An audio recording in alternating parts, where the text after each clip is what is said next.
Hi, this is Pam and Gilbert of Two Bikes for Adventure. A couple of months ago, we had the chance to cycle our Bromptons along the Confederation Trail from coast to coast in Canada's Prince Edward Island. It's an ideal route for a painless cycling holiday. 273 kilometers of stone dust trail that never exceeds a 2% grade. It's well maintained, supplied with covered picnic tables and other amenities, and never far from a village or attraction.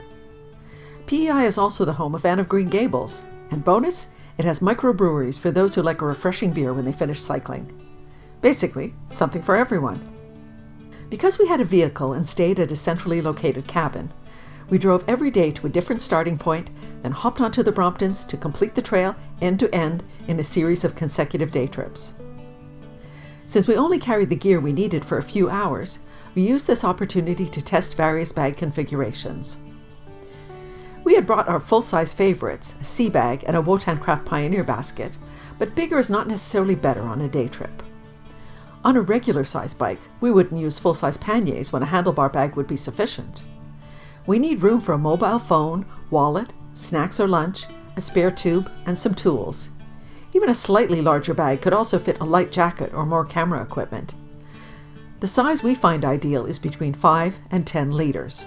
For many years, the go-to bag in this range was the 7-liter Mini-O, but it has been discontinued, and Brompton's only options in this size now are the tote bag, which is better suited for local errands, and the small Burrow waterproof.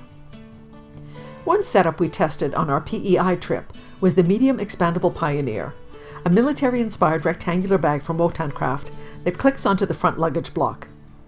Its vertical buckled strap can compress the interior capacity or expand it to 8.5 liters. When fully deployed, it fit a drone, a small tripod, various camera equipment, snacks, and a cycling vest. The inside pockets stored smaller items.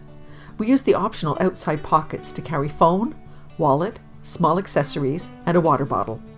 This last feature is practical, as the Brompton doesn't have any brace-ons for a bottle cage. The bag is very robust and weather-resistant.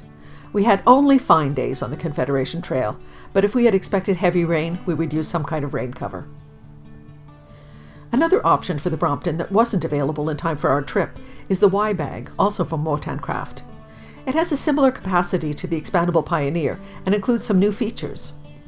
Both bags are based on the same carrier frame and have identical rear webbing support for external pockets. On the interior is a microfiber lined panel to attach optional modules, plus a zippered compartment. One difference is the carry handle. The Pioneer's webbing handle is not comfortable, and its position on the back of the bag means that the stitches are under vertical tension when the bag is carried at full load. It would be more practical to use the optional shoulder strap. The Y bag handle is both padded and better positioned.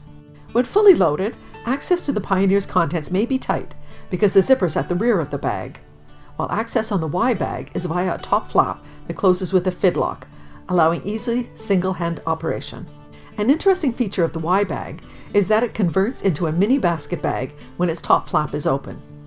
This makes it practical for errands like picking up snacks at a convenience store. The front of the bag incorporates a horizontal metal stiffener, as well as a plastic liner that enhances the overall rigidity of the bag. We recommend being cautious when riding with the top open. Side cinch straps to tighten the load, or a longer flap to cover the opening, would be a nice upgrade in a 2.0 version. We'll compare these two front bags with the Mini-O bag. We'll score each feature with 0, half, or 1 point. The Y bag, with its fidlock and wide opening, provides the easiest access to contents. The Y bag and Mini-O carry handles are similarly comfortable, but the shoulder strap is included with the Mini-O bag, which gives it a slight advantage. For interior storage, the rectangular form of the Pioneer best optimizes the available space. It's called expandable, but perhaps that should be collapsible, whereas the volume of the Y bag is truly expandable in mini basket mode. We give it only half point, however, as the contents are less secure in this mode. All these bags offer a zippered internal pocket, but the capability to add internal or external modules gives advantage to the Wotancraft. The Mini-O bag gets a full point for its legendary waterproofness. Nothing comes close when riding in a downpour. Appearance is a matter of taste, and we're partial to the vintage aesthetic. In our comparison, each factor is worth only 1 point, but your decision matrix may weigh some features more highly, such as volume and waterproofness. We hope that we all have plenty of opportunity to enjoy traveling light on beautiful cycling paths like the Confederation Trail.